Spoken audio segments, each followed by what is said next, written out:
Allora, mi sentite? No, adesso sta andando. Allora, benvenuti, buonasera, bentrovati, benvenuti al nostro ciclo di storia in città, una storia di bugie, le fake news dell'età contemporanea.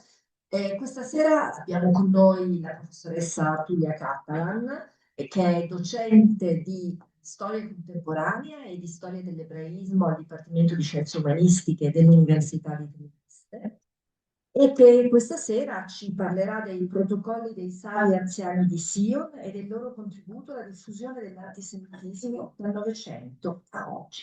Prego, Giulia.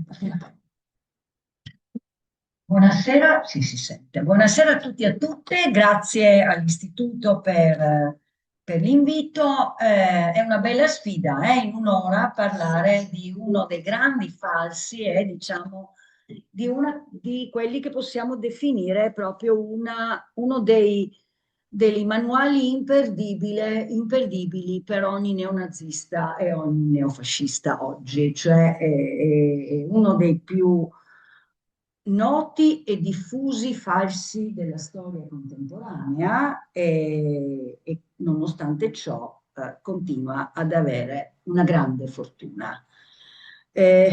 Solo che, scusate, come si va giù qua che non riesco. Eccolo.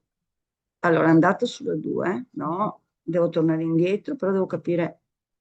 Allora, partiamo da alcune domande alle quali io tenterò di rispondere nel tempo a me concesso. Allora, innanzitutto, cosa sono questi protocolli dei savi anziani di Sion? Poi dipende molto anche dalle traduzioni. Mi soffermerò anche sulle traduzioni perché è uno dei testi, è un bestseller, è uno dei testi più tradotti che abbiamo al mondo, ahimè, quasi come il Mein Kampf praticamente. È un falso molto diffuso, ma alla base ci stanno alcune domande: cosa sono, cioè come sono strutturati, come si presentano, chi li ha scritti, altra grande nodo, grande questione, che è la storiografia, e non solo la storiografia, anche ma gli storici della lingua hanno risolto qualche anno fa. Quali i temi trattati? Per quale motivazione vengono scritti? Perché c'è un obiettivo politico ben preciso e siamo tra la fine dell'Ottocento e gli inizi del Novecento. E perché hanno questa grandissima fortuna su scala mondiale nell'età contemporanea. Va detto, una fortuna che è carsica, ma che ancora oggi è ancora salda. Allora, prima di entrare nella, nella, nella, nei protocolli veri e propri, dobbiamo anche fare una piccola premessa su quella che è tutta la tradizione della cosiddetta cospirazione ebraica, cioè bisogna entrare un po' a capire cosa significa anche il complotto. Gli ebrei nel corso di tutto l'Ottocento verranno accusati di complottare contro la società. E l'idea quindi della cospirazione e del complotto parte da quando? Anche questo parte dal Medioevo, vedete qui alcuni rimandi addirittura alle prime accuse documentate che abbiamo, cioè dobbiamo risalire addirittura alla peste nera del 1348, quando furono accusati di essere gli avvelenatori dei pozzi. Per quale motivo? Perché seguivano semplicemente delle norme igieniche diverse rispetto alla società maggioritaria. Ma questa accusa di complotto, di un complotto sotterraneo, di essere sempre, diciamo, attenti e in segretezza, il complotto implica, no? Un atteggiamento di segretezza, lo abbiamo visto anche diffondersi poi nei grandi momenti della storia, momenti di grandi rivoluzioni, altra grandissima tappa che molto deve poi anche alla struttura stessa dei protocolli è la rivoluzione francese, quando vengono accusati naturalmente dalle parti più conservatrici, no?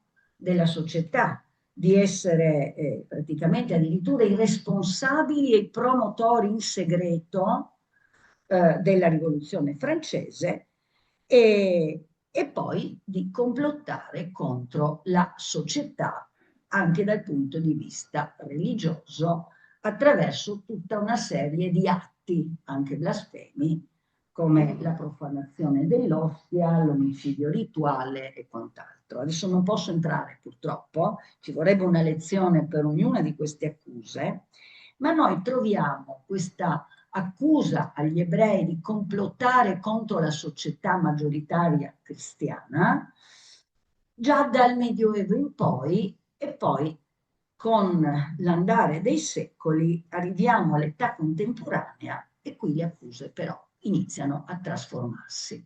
Come inizia a trasformarsi anche l'antigiudaismo tradizionale di impronta cristiana. E si trasformerà nella seconda metà dell'Ottocento nell'antisemitismo politico. La parola antisemitismo, come la conosciamo oggi, nasce alla metà circa degli anni 70, nasce in Germania con Wilhelm Marr, ma è proprio la prima cesura è proprio la rivoluzione francese e l'avvio di quella che noi chiamiamo, no, le società liberali in Europa, l'idea del progresso, il fatto che ci sia anche una diffusa processo con tempi diversi dell'emancipazione ebraica, cioè dell'acquisizione dei diritti civili e politici nei vari stati moderni europei, per cui l'accusa nei confronti degli ebrei di complottare contro la società tradizionale, di sovvertire, di voler sovvertire un certo ordine, è una cosa che poi ritroveremo invece continuamente presente nel momento in cui abbiamo delle grandi cesure. L'ultima, e non è l'11 settembre del 2001, ma è anche la famoso crack finanziario del 2008, quando proprio anche i protocolli, e addirittura uno dei protocolli, uno dei capitoli dei protocolli, quello dedicato all'oro degli ebrei e le modalità di come si devono accumulare i fondi, viene agitato proprio sottolineando la banca Lehman Brothers e così via. E attualmente, mi dispiace dirlo, ma ci ritroviamo di nuovo. Io l'ultima ondata di idea complottista sta nuovamente riemergendo, ma su questa bisogna ancora un attimo studiarla. La storiografia si è fermata ora al 2008. Io non l'ho toccato il 2008, anche se sul web voi trovate un sacco di rimandi di nuovi protocolli e all'idea di come gli ebrei vogliano conquistare il mondo, e del resto lo dicono i protocolli, no? Questo è l'estrema destra naturalmente, tutti i gruppi neofascisti, neonazisti che ancora oggi portano i protocolli come prova inconfutabile diciamo, di questa tendenza degli ebrei a voler sempre dominare il mondo attraverso il denaro, attraverso il controllo della stampa e attraverso la fomentazione di guerre, perché le guerre creano destabilizzazione e la destabilizzazione nella narrazione antisemita permette agli ebrei di poter insinuarsi, usano spesso questo tipo di terminologia, nella società.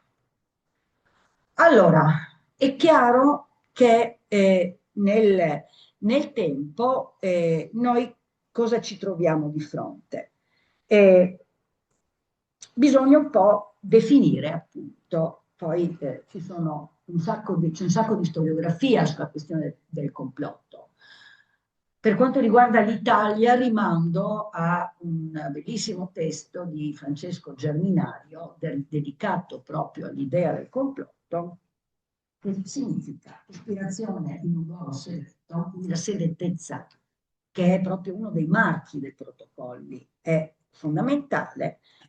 Il discorso programmatico di solito espresso da un leader il quadro, ed è un quadro che vede sempre protagonisti occulti, invisibili, segreti. Guardate, sono parole che ritornano. E tutto questo però ha alla base il concetto della diversità, no?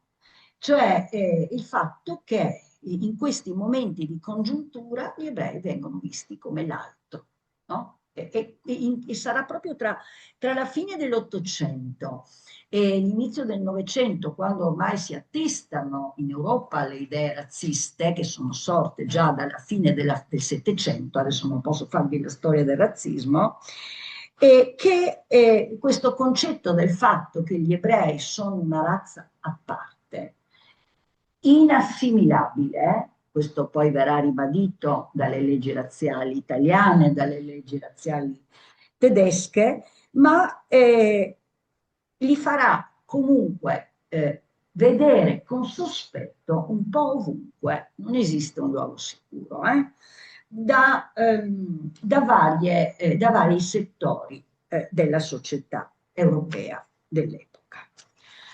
Un elemento inoltre importante è che c'è il famoso binomio che comincerà a diffondersi proprio in seguito alla rivoluzione francese e che avrà una grandissima fortuna, poi ancora oggi, è il famoso binomio ebrei-massoneria, che sta anche questo naturalmente alla base dei protocolli dei savi anziani di Sion, dei savi di Sion. È fondamentale quindi capire che elementi quali cosmopolitismo, laicismo, ritualità, struttura organizzativa tendono un po' a identificare questo binomio e tutti sappiamo un po' come funzionano anche nel corso dell'Ottocento, no? Le logge massoniche che hanno naturalmente tutt'altra motivazione nell'agire nella società borghese e liberale dell'epoca. E gli ebrei sono presenti nella massoneria, non possiamo dire che non sono presenti, perché è la prima società che li accoglie, perché fino a quel momento non potevano far parte di nessuna società, vigevano le cosiddette leggi di interdizione. Ma quando anche con l'emancipazione questa interdizione viene meno, c'è la difficoltà da parte di molti circoli ad accogliere gli ebrei, mentre nella massoneria entrano da subito.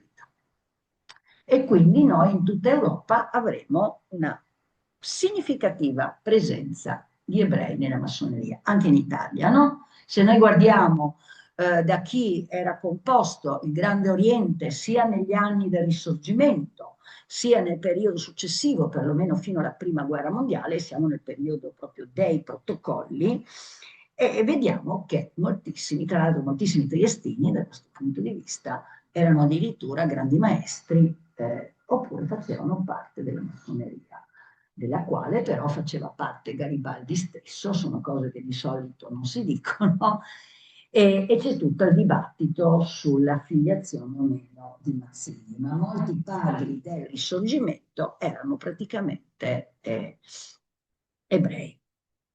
Allora, erano, scusate, ebrei e anche massoni.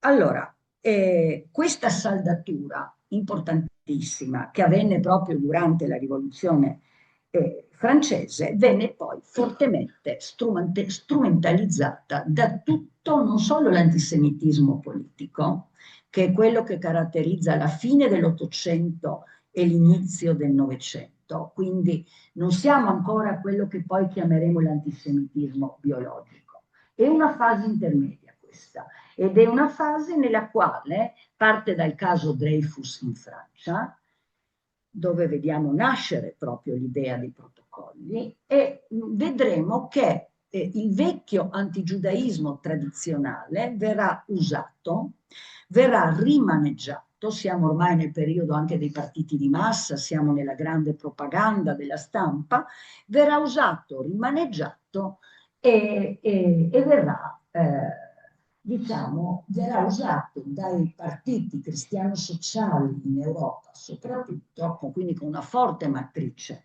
cattolica, ma non solo, anche tutto il pangermanesimo o il panslavismo si caratterizzeranno per un forte spirito anti-ebraico.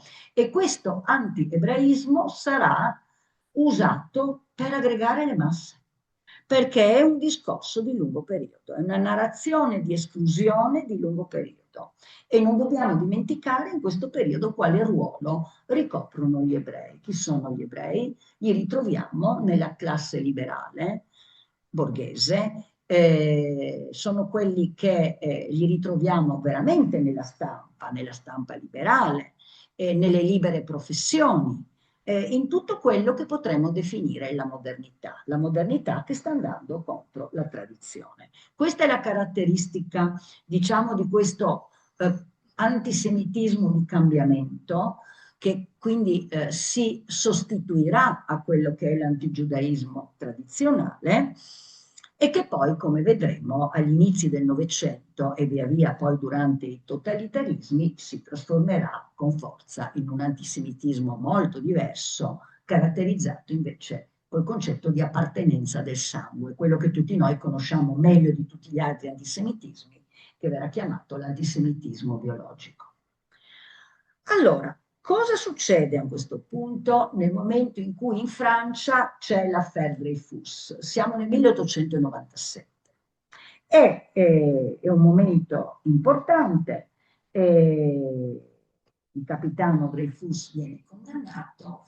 Quell'anno è un anno importante sia per l'ebraismo, perché è l'anno in cui nascerà anche il sionismo, su cui non posso dire una parola perché non c'è tempo, ma è l'anno anche in cui la polizia segreta russa, presente, zarista, presente in Francia, comprenderà che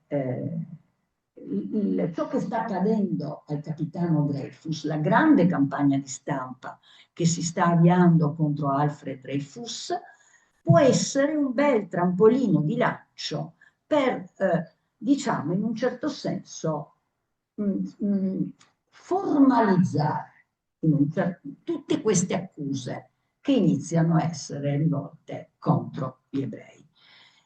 E si inizieranno a scrivere i protocolli. I protocolli usciranno agli inizi del Novecento, ma sarà proprio, diciamo, in questo periodo che noi vediamo tutta questa,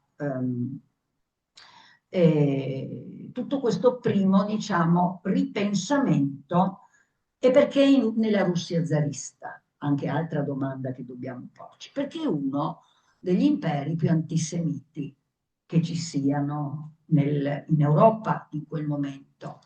Ed è già dal 1881 che sono cominciati i cosiddetti pogrom in Russia, non se la passano bene gli ebrei in Russia, non hanno l'emancipazione arriverà appena con la rivoluzione d'ottobre nel 1917, e molti di questi ebrei sono costretti all'emigrazione. No? Avremo la grande comunità ebraica americana con tutte le sue differenze interne, perché l'ebraismo non è mai monolitico, anche se ormai anche in questo periodo tendiamo a vederlo sempre monolitico, ma monolitico non è. E avremo, diciamo, forti attacchi continui antisemiti in tutta l'area russa, che continueranno anche dopo la prima guerra mondiale. Ma siamo, diciamo, è nei primi del Novecento che dalle notizie che abbiamo sostanzialmente avremo la fine della scrittura a più mani. Questo ha reso così difficile capire chi sono gli autori, perché è stata scritta a più mani e con diverse competenze linguistiche. Adesso non posso entrare troppo, ma c'è un bellissimo testo di Cesare De Michelis dedicato proprio alla questione della lingua, no? I protocolli, storia di un falso, dove c'è una ricostruzione fatta da un linguista che mette a confronto le varie fasi e lì capiamo che non è Sergei Nilus che firmerà la prima edizione dei protocolli ad aver scritto i protocolli dicendo di averli trovati nascosti, un manoscritto nascosto dalla polizia segreta zarista. Non è andata così. In realtà è un testo che viene rimaneggiato più volte. Questo è uno degli aspetti, a mio avviso, più interessanti, perché vuol dire che ognuno ci mette un tassello. E guardate, questa cosa diventa curiosa nel momento in cui noi scopriamo che tutte le traduzioni hanno in nostro possesso dei protocolli adattano alla situazione delle comunità ebraiche locali alcuni passaggi. E questo è un aspetto che, insomma, solo di recente la storiografia, soprattutto in Francia, Taguieff, i protocolli dalla A alla Z, non sono tradotti in italiano purtroppo, e ha analizzato. Allora, escono inizialmente agli inizi del Novecento, cioè escono, scusate, agli inizi del Novecento, ma la svolta, la loro vera fortuna l'avremo appena negli anni '20, quando naturalmente è passata la prima guerra mondiale, quando c'è tutta una ridisegnare ovviamente la mappa, come ben sappiamo, dell'Europa e quando un antisemitismo non più politico ma anche biologico comincia a farsi strada. E vediamo un po' quali sono le fonti ispiratrici di questo testo, perché questo testo sono sostanzialmente 28 capitoli, 27-28 capitoli, che sono dei veri, come delle minute, dei verbali, sono di una noia mortale, dopo vi faccio vedere una pagina, e sono dedicati sostanzialmente ai grandi temi dell'antisemitismo, del tipo l'oro e gli ebrei, la potenza occulta degli ebrei nella stampa, gli ebrei e il mondo della scuola e dell'educazione. Cioè, qual è la narrazione? Qual è il plot, no? Che gli ebrei si sono ritrovati in un cimitero e fa molto anni '20, cioè siamo nel periodo, no? In realtà è stato scritto prima e le fonti ispiratrici del plagio sono sostanzialmente due, questo ormai è acclarato. Il primo è questo, è un testo di un autore tedesco, Friedrich Goetze, noto come Sir John Radcliffe, ed è il romanzo che alla fine esce, alla fine sarebbe il Der Schmuggler, il vagabondo, no? Da Biarritz, e il romanzo ispira la cosiddetta location, perché tutto si svolge all'interno di un cimitero. Se noi riprendiamo in mano tutta la questione di Praga e tutta la narrazione sul cimitero di Praga, non a caso Umberto Eco, geniale, ci arrivo alla fine, ha scritto sui protocolli uno dei testi secondo me più interessanti, più belli come romanzo, ed è il famoso romanzo a più letture che è Il cimitero di Praga. E i protocolli partono da questo testo che è abbastanza spazzatura, ecco, detta tra di noi, ma è fondato anche questo sulla cospirazione di un gruppo di ebrei che di notte, rigorosamente tutto avviene di notte, al cimitero proprio di Praga, e maggiori rappresentanti delle 12 tribù di Israele, quindi abbiamo i Levi, insomma, tutti le tribù, quindi torniamo alla tradizione, e si ritrovano programmando di fare un piano per la conquista del mondo. Tutto viene scritto in una lingua oscura, questo dice Biarritz, no? Il Radcliffe. Sostanzialmente viene scritto in Yiddish con l'aiuto della Kabbalah, quindi abbiamo tutto l'armamentario, tra virgolette, di come noi possiamo immaginarci una cospirazione, un complotto. C'è proprio una raffigurazione di questo. E, e, e, e questo romanzo naturalmente ispirò moltissimo gli estensori dei protocolli. Ma non è soltanto Radcliffe. Poi abbiamo le influenze altrettanto fondamentali di Augustin Barruel, su cui proprio Giovanni Niccoli ha scritto un saggio bellissimo. È un conservatore diciamo, eh, eh, del, del periodo da lui parte anche un libro scritto poi non so se qualcuno di voi l'ha letto, da Umberto Eco, perché il libro di Umberto Eco è tutto incentrato sulla lettera di Simonini a Barruel, no? Parte da lì il libro di Umberto Eco. Quindi si ritorna indietro al periodo della Rivoluzione francese e questo incastro tra filosofi, no? Quindi la razionalità, massoni, tutta una forma di ritualità, e i cosiddetti, tra virgolette, illuminati. Quindi torniamo addirittura al periodo seicentesco e qui ricordo tutto il discorso dei Rosa Croce, no? L'ha scritto Francis Yates, ha scritto un libro bellissimo. Quindi vedete, c'è tanto in realtà dietro i protocolli, non è che li scrivano così, c'è una costruzione molto attenta che strizza un po' l'occhio anche a un mondo intellettuale molto, come posso dire, molto tradizionalista e molto attaccato, diciamo, a tutte queste polemiche che c'erano all'epoca, che adesso vi risparmio, ma siamo negli anni in cui vige un'aspra polemica tra liberali e conservatori cattolici. Ecco, quindi questo è il cotè in cui nascono i protocolli. Ma accanto a questo, se voi prendete il bellissimo testo di Maurice Joly, Machiavelli e Montesquieu, i Dialogues des Enfers, come sono chiamati, lì scopriamo che il 40% dei protocolli sono plagiati, qua si tratta di un plagio, quindi vedete perché viene anche definito un falso, sono plagiati da questo testo che non è un testo reazionario, ma la struttura viene presa da questo testo, viene cambiata e così che noi abbiamo questo bel pastone, questo mix che costituirà i protocolli. Questi 28 capitoli molto agili, scritti in maniera molto semplice e che disvelano in un certo senso il complotto ebraico.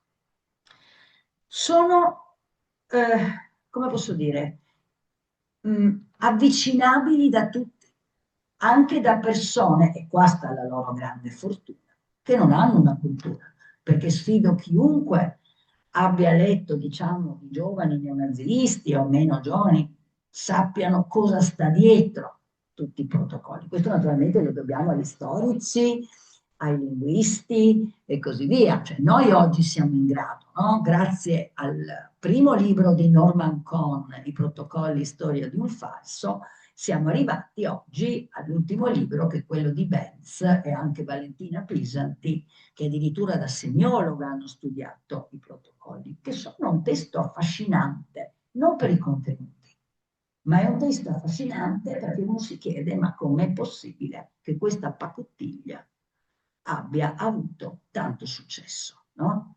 Sia uno dei grandi bestseller. Purtroppo è il male, no? Da questo punto, è il vero male. E vado avanti veloce perché potrei raccontarvi molto dei Dialogue de Zanfer, ma passo oltre perché vorrei arrivare invece a quando la fortuna di questo testo.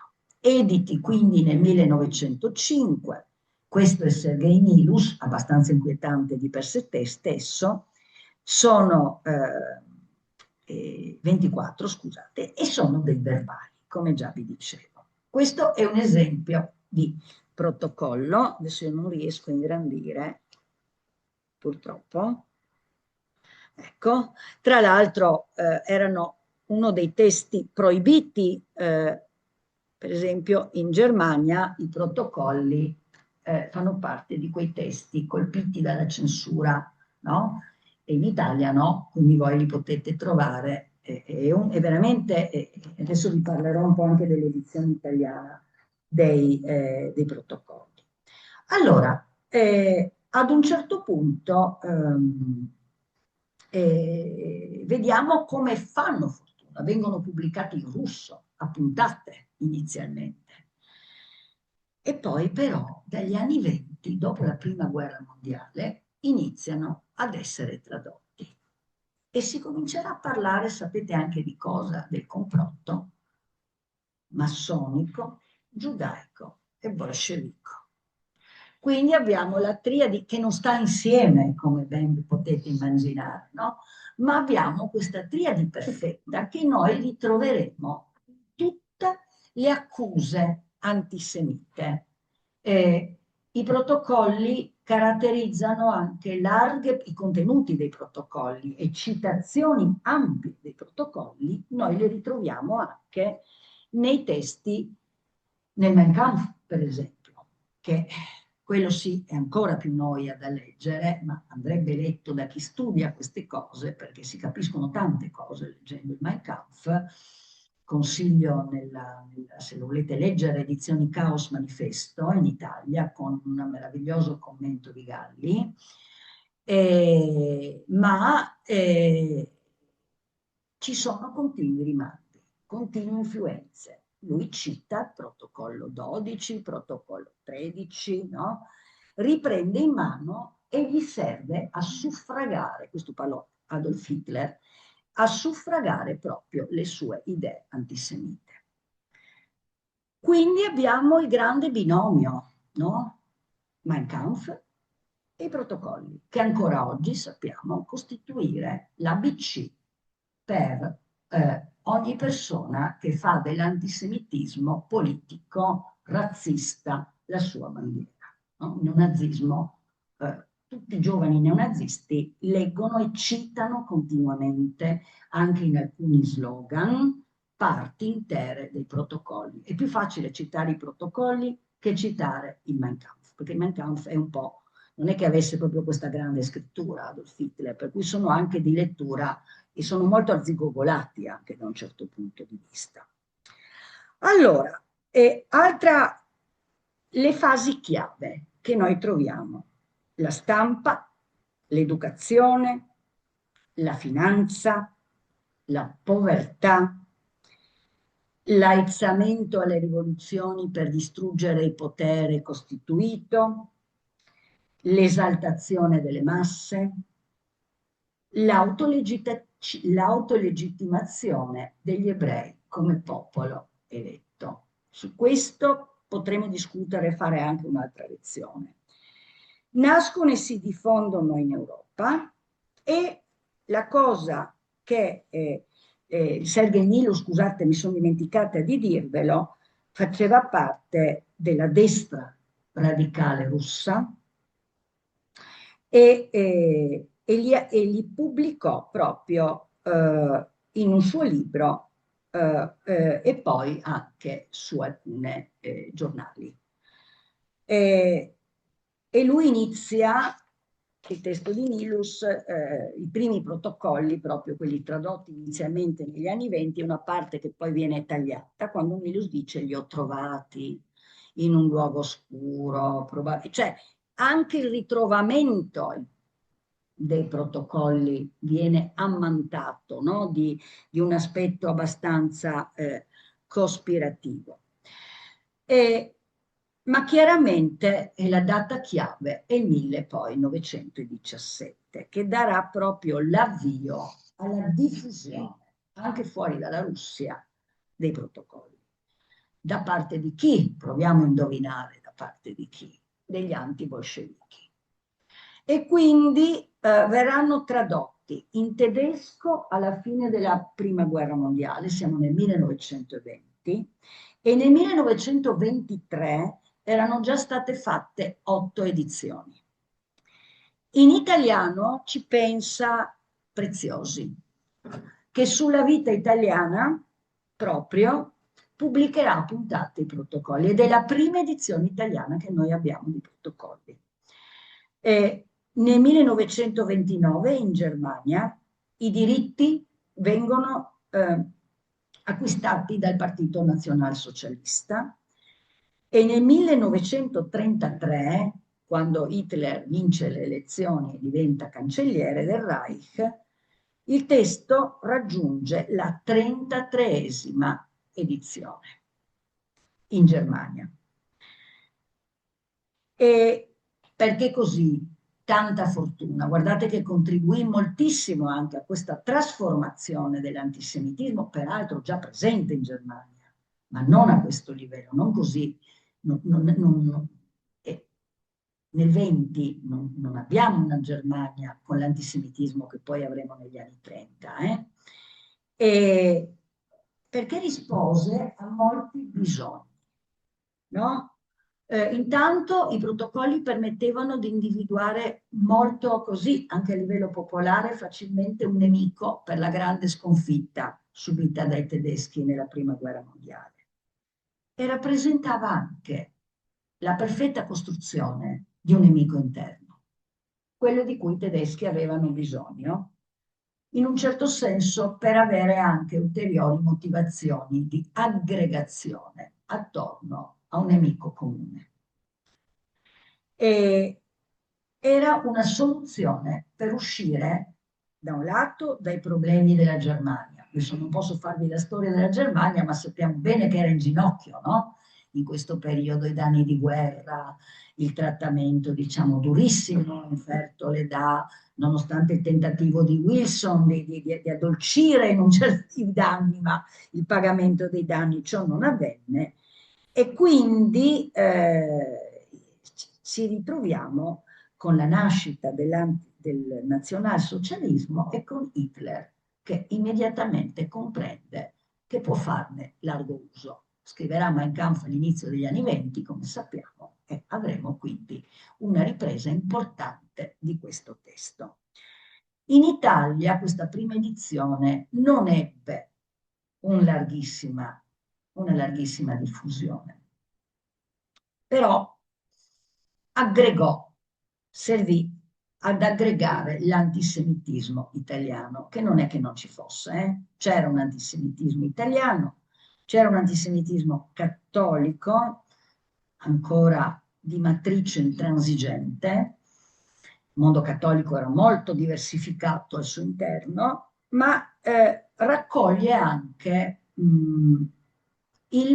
alcune frange del movimento nazionalista italiano, quello nato nel 1910, quello che ha fatto la guerra. Il fascismo, Mussolini inizialmente non fa propri i protocolli, nel 1938 invece farà la prefazione personalmente dei protocolli, dell'edizione italiana dei protocolli dei Salesiani di Sion. Ma fino a quel momento, diciamo, non lo fa proprio. Però abbiamo tutto un gruppetto di giornalisti, tra cui per esempio Telesio Interlandi, che poi riprenderà, sarà in anni successivi il direttore del Tevere prima, la rivista antisemita romana, e poi della ben più nota la difesa della razza, no? Che inizierà a uscire nel 1938 e che sarà proprio il periodico del fascismo in merito alle leggi razziali. E noi, guardando la difesa della razza, troviamo quanto sono diffusi i protocolli. Tra l'altro, genialmente, cosa fa Mussolini? Fa mettere un appendice nell'edizione italiana del 1938 e ci mette dentro i cognomi degli ebrei italiani. Ancora oggi, se voi trovate questo, questo libricino, si trova ogni tanto da qualche antiquario, e praticamente dietro addirittura dei cognomi che ebrei non sono, no? Sempre con questa idea, suona ebraico, allora chissà cos'è. Nel frattempo, però, e qui inizia la famosa storia del falso,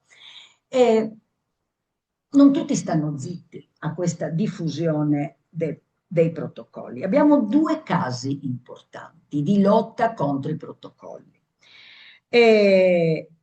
La prima avviene negli Stati Uniti e avviene contro Henry Ford. Allora, tutti noi ricordiamo sempre Henry Ford come faro di civiltà, vi invito a guardarlo qua in Che bella compagnia, sostenitore di Hitler, finanziatore del nazismo, e Henry Ford tradurrà e farà una sua versione dei protocolli e li stamperà negli Stati Uniti a sue spese.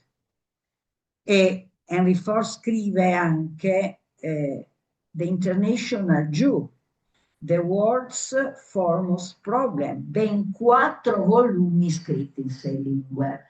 Mi capita di rado di vedere ricordato, quando si parla di Ford, questa sua, diciamo, nuance, che non è proprio una nuance, questa sua caratteristica antisemita. E venne pubblicato questo suo testo in Italia nel 1938, ma negli Stati Uniti, dove ci sono tanti ebrei, sono anche tutti quegli ebrei che sono arrivati proprio dalla Russia zarista, no? In fuga dai pogrom, ma non solo, in fuga da tutta l'Europa dell'Est dopo negli anni 20 e degli anni 30, dove nulla si calma, dove c'è un antisemitismo significativo e dove i protocolli continuano a girare.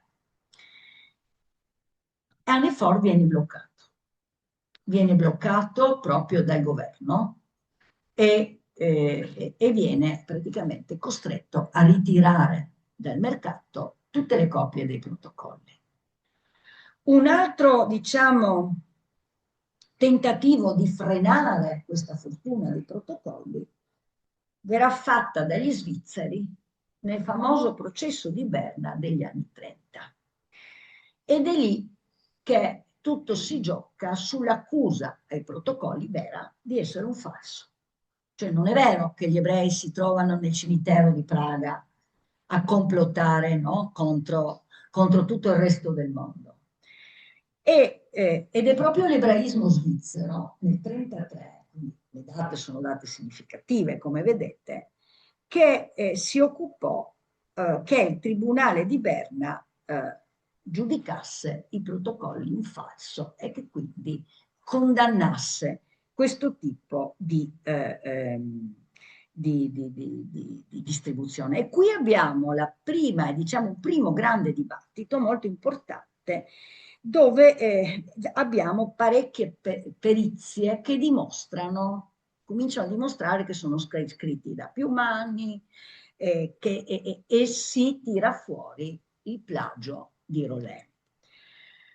Prima istanza vengono condannati come falsi e quindi giudicati come pubblicazione oscena e ritirati.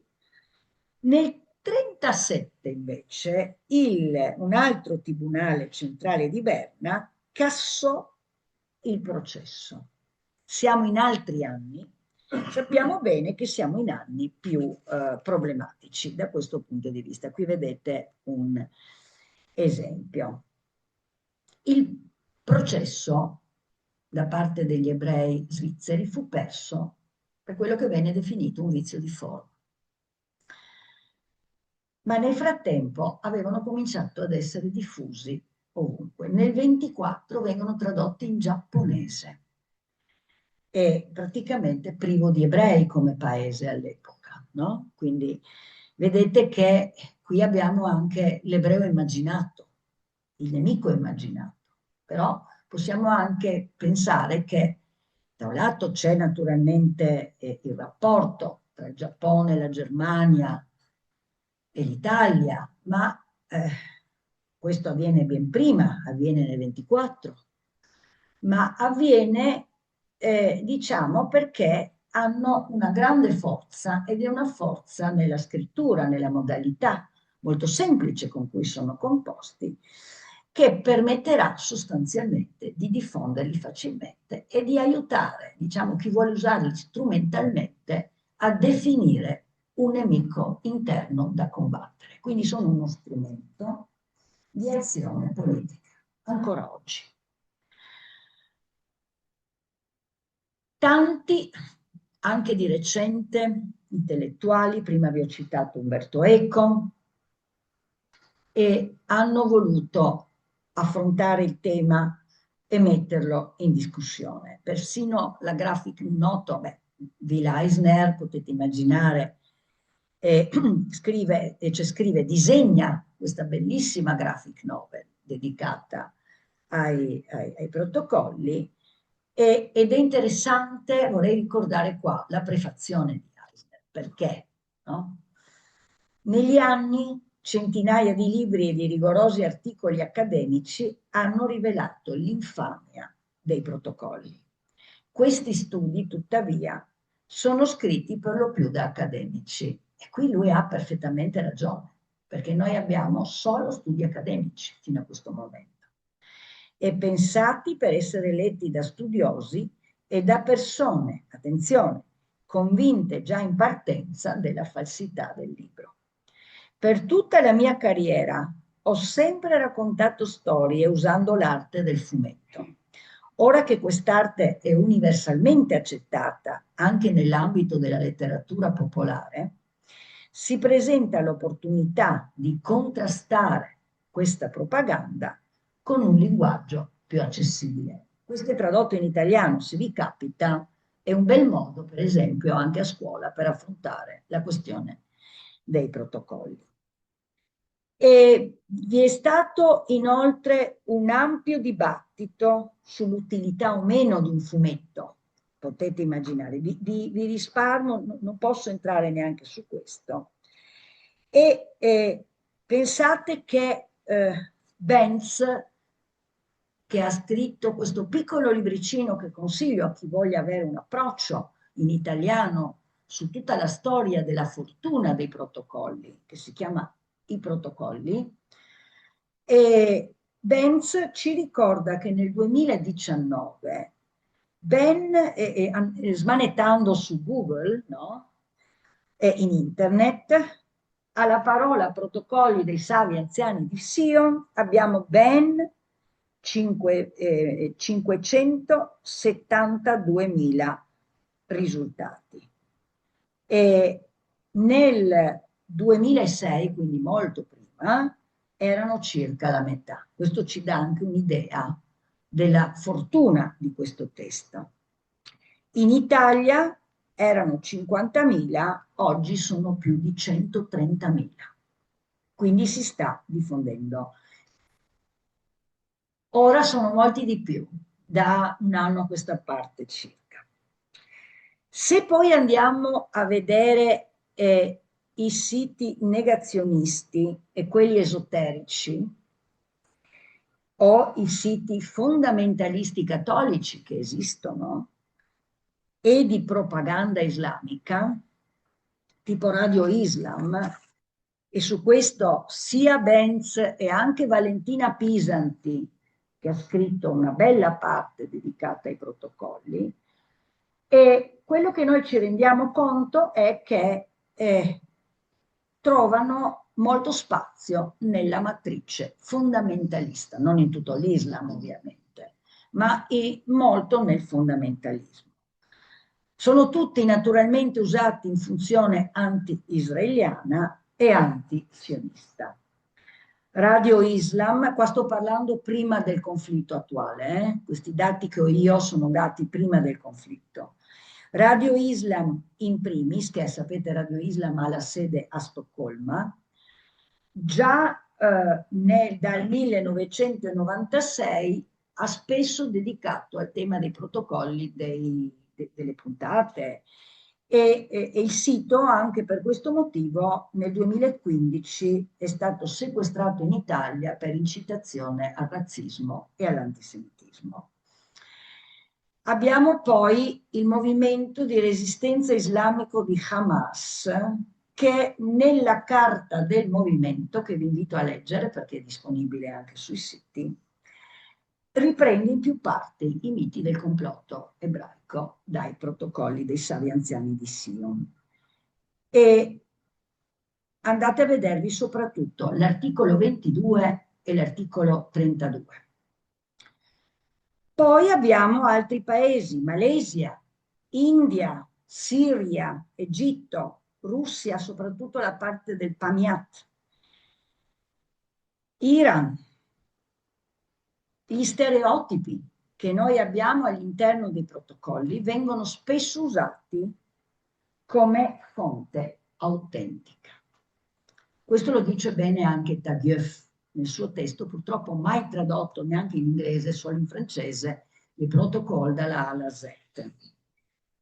In sostanza fanno parte oggi di quella che è la propaganda negazionista, no? Quella che mette addirittura anche in discussione l'esistenza dello sterminio, no? Degli ebrei, non dobbiamo dimenticare anche questo. E sono state fatte in Egitto un bel serie al modello Netflix di 41 puntate, un cavaliere senza cavallo, che sono andate poi proiettate nel corso del Ramadan del 2002, di cui i protocolli sono la trama. Quindi, chiudo, ma potrei parlare per ore ovviamente, ho fatto solo alcuni esempi, i protocolli hanno fortemente contribuito in età contemporanea a creare da un lato un'immagine mitica degli ebrei, mitica nel senso negativo del termine naturalmente, in senso, come direbbe Georg Mosse, di controtipo. All'ideal tipo abbiamo il controtipo descritto nei protocolli. Gli ebrei sono inassimilabili e quindi vanno espulsi dalle società. E rappresentano purtroppo ancora oggi, questo lo dice molto bene Benz, un fondamentale passaggio nella comunicazione politica del fondamentalismo, di una parte, non di tutto, del fondamentalismo islamico in chiave anti-israeliana e antisionista, e rappresentano anche in tutto il mondo dell'antisemitismo tout court proprio, quindi all'interno dei vari movimenti neonazisti e neofascisti. Se vedete anche cosa hanno sequestrato in Germania nelle case di alcuni esponenti di spicco anche dell'ADF, no? del partito dell'estrema destra, troverete copie dei protocolli. Quindi potremmo dire che è un bestseller ancora oggi. Grazie.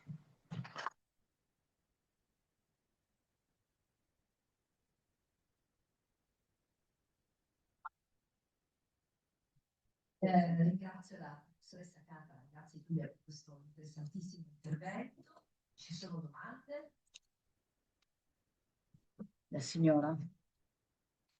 Aspettate che mi metto gli occhiali adesso perché prima... Ecco.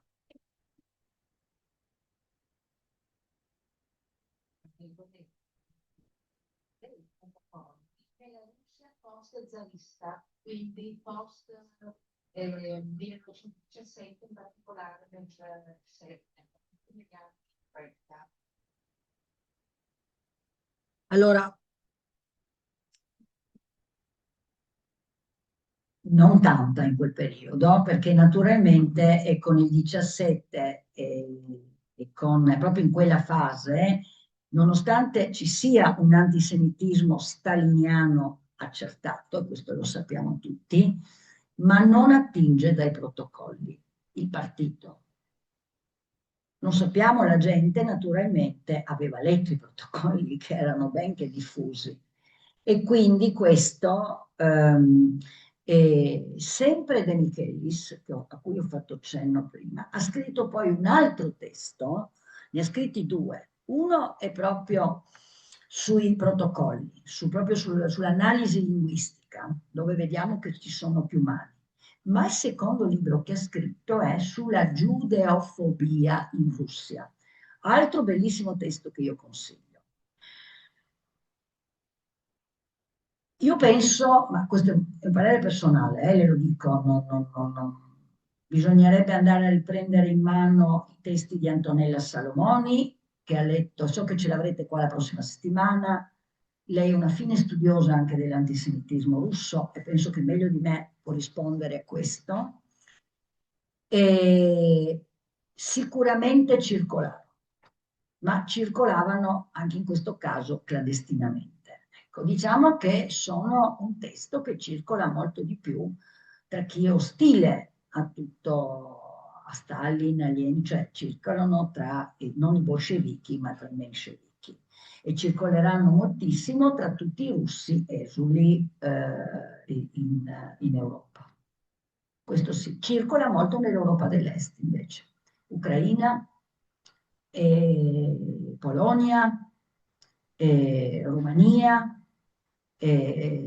Ungheria, cioè tutti i paesi che vedranno tanti pogrom anche nel periodo tra le due guerre e che vedranno poi legiferare ben prima degli anni 30 le prime leggi numerus clausus in Romania, in Bulgaria, in Ungheria, vedremo che circolerà, cioè saranno anche ispirati in parte a quello che dicevano i protocolli, lì circolano.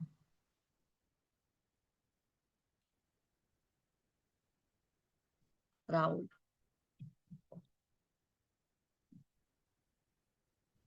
Restiamo sempre in Russia. Sì. Questa non so se è già storia.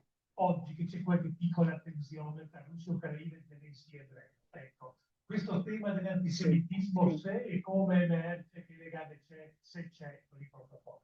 Grazie. Allora, io penso che ora ci sia, però non sono una fine studiosa del mondo russo, posso solo dire alcune cose e invito a fare questa domanda ad Antonella, perché le accuse e l'antisemitismo è stato rispolverato alla grande in Russia anche da Putin,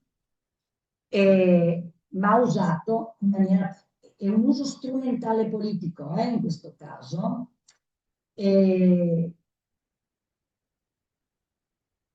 ma confligge anche con l'esistenza di alcuni oligarchi russi di origine ebraica. Quindi su questo si apre una questione veramente complessa, dove confesso io non so rispondere, perché per quanto riguarda l'antisemitismo attuale del putinismo, sappiamo tutti che c'è, ma non sono in grado di dire se o meno attinge dai protocolli. Questo io non sono in grado. Non posso risponderti, Laura, mi dispiace. Questa è una domanda da fare ad Antonella, che sicuramente ha scritto proprio nel libro dedicato a Babi Yar, Le ceneri di Babi Yar, no? Che Antonella Salomoni ha scritto qualche anno fa. C'è una parte dove ci si interroga come mai il grande massacro venga coperto dalla Russia, no? Cioè, prima di diventare un memoriale dove anche chi ha perso tutte le persone, perché sono morti sia russi che ebrei, di varia nazionalità naturalmente gli ebrei, però nella narrazione erano tutti russi.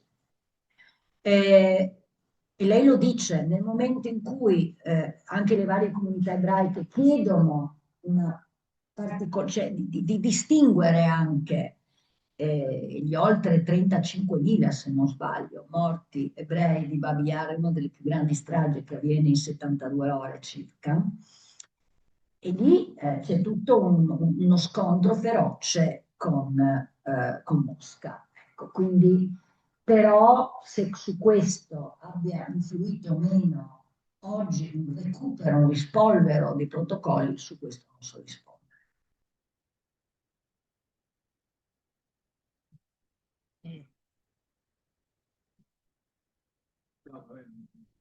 Arriva il microfono. Sì, grazie. Mi complimento in modo particolare per la cura con cui lei ha distinto antigiudaismo e antisemitismo. Questa confusione, non so se è programmata, se sono frutto di ignoranza, secondo me è abbastanza comune nei giornali, nella televisione. E questo spesso viene usato in funzione della tragedia di Gaza, dell'eterno ebreo da una parte, dell'eterno Islam dall'altra. Lei cosa pensa proprio su questa utilizzazione della confusione tra antigiudaismo e antisemitismo? Io penso che intanto le parole per uno storico sono importanti e anche in questo conflitto che purtroppo a cui stiamo assistendo, fare ordine nelle parole sarebbe di grande utilità. Cioè dobbiamo capire cosa significa antisionismo, dobbiamo capire cosa significa antisemitismo, dobbiamo capire cosa significa antigiudaismo, perché hanno tutte una valenza completamente diversa. E il fatto che ci siano poi queste sovrapposizioni, no, lessicali e semantiche anche, ha portato e sta portando, secondo me, a un brutto scivolamento del piano e sta allargando un conflitto che avviene tra due stati anche a quello che è l'ebraismo della diaspora. E questo è il grande rischio che abbiamo. Io vedo due grandi problemi anche su questo uso così disinvolto delle terminologie. Il primo problema è quello di fare di tutta l'erba un fascio. E quindi la generalizzazione è nemica della conoscenza, secondo me in questi casi. E in seconda battuta ritengo che la generalizzazione, attenzione, è dovuta anche non soltanto, diciamo, dalle posizioni di chi critica lo Stato di Israele, ma anche dalla risposta che danno le comunità ebraiche. In questo caso io penso in maniera particolare alle comunità ebraiche italiane, perché guardate c'è una differenza, io sono reduce da Vienna in questo momento, non ora, ma insomma sono appena tornata l'altro ieri, per un lavoro, per un progetto sulle memorie dell'Olocausto, quindi insomma siamo dentro questi temi dove si parla molto di antisemitismo, si parla di dichiarazione dell'Aira e di dichiarazione di Gerusalemme, no? C'è quindi due modi diversi di ragionare sul termine antisemita e di dire chi è un antisemita. E guardate che c'è tanto più dibattito interno alle comunità tedesche, austriache, fanno delle belle litigate, ma sane litigate. C'è una meravigliosa mostra in questo momento al Museo di Vienna che si chiama The Black Jews and the White Jews, che io sono convinta che noi non riusciamo a portare mai più in Italia, perché è molto critica, è praticamente la società israeliana e tutto quello che sta succedendo ora. Allora, stiamo attenti perché io vedo grandi derive, un po' da tutte le parti, se mi posso permettere, e le parole sono importanti, il significato delle parole, perché io sento dire anche dai miei studenti, spesso la parola sionismo viene usata per tutto ormai, ma magari intendono qualcos'altro. E allora forse bisognerebbe anche fare una riflessione sull'uso dei termini, sulle cronologie interne, generali e interne, ricordando poi che veramente la generalizzazione è il grande nemico che noi abbiamo dietro la porta e che è quello che rischia poi di impedire un dialogo costruttivo, ma anche un confronto sano, come deve essere in una democrazia, ma dove mettiamo muri prima ancora di discutere. Ecco, questo è come la vedo. E ritengo che i protocolli in passato abbiano proprio agglutinato questo, cioè devono essere un monito anche per farci capire un rischio che si sta correndo. Quindi, so che l'ora è tarda, ma per la mia ignoranza mi può riassumere le differenze fra. Io capisco che è tardi. È molto tardi. La mia ignoranza. È perché la parola sionismo, guardi, mi è difficilissimo, nel senso che faccio una lezione di 2 ore su ognuna di queste parole, però la parola, quando parlo di sionismo, io devo suddividere storicamente le varie fasi del sionismo.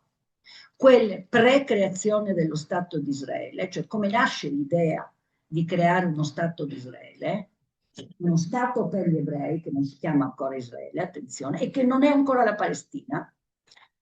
E quindi vado alla fine dell'Ottocento, 1897.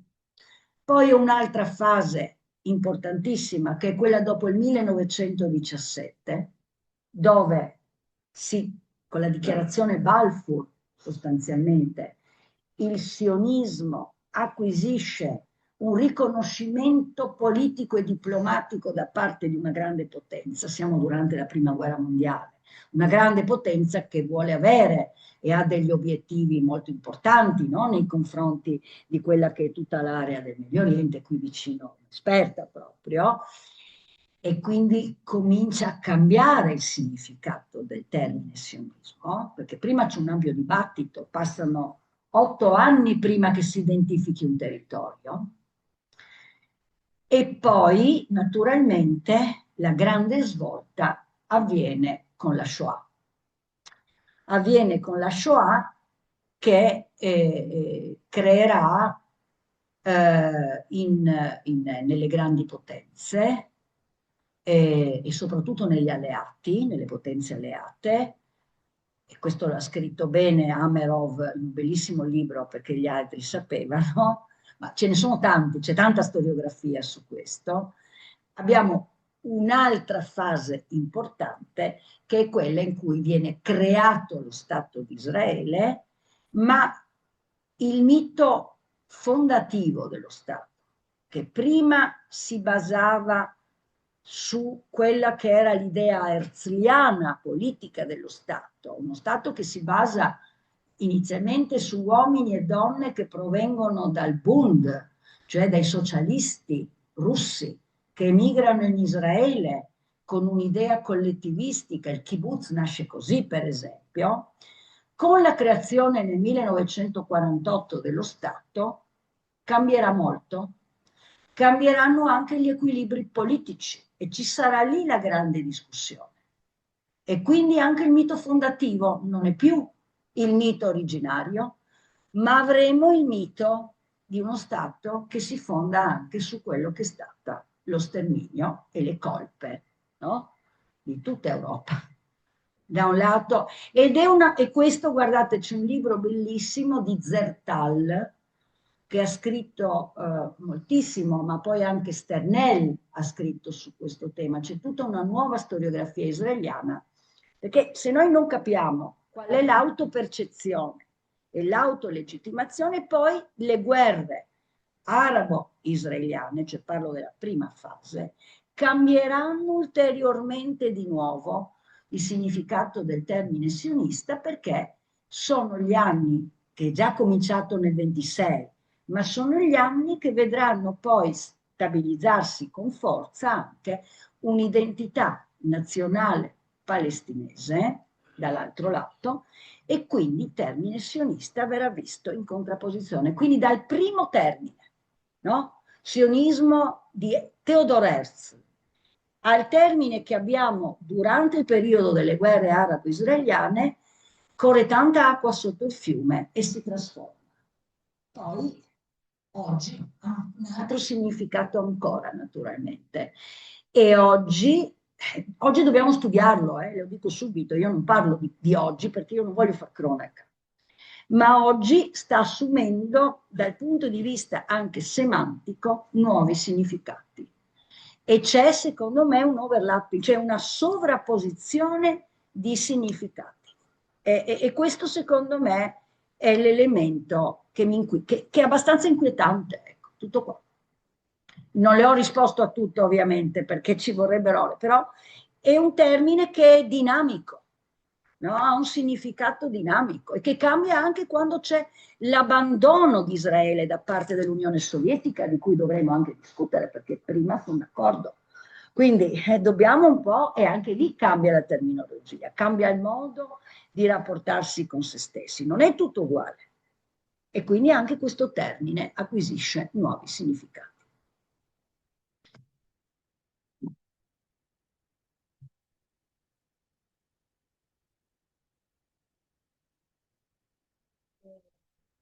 Benissimo, grazie a tutti, ci vediamo il prossimo mercoledì, stessa ora. Grazie mille. Brava. Grazie. Sa che con Toncic, con Milo, queste quante capito, no? Buonasera, dottor Ciocco. Come no? Siccome no? Certamente. Certamente. Focalizzato. Sì, Bene, sì. bene, molto interessante. Grazie. Grazie, buonasera. Arrivederla.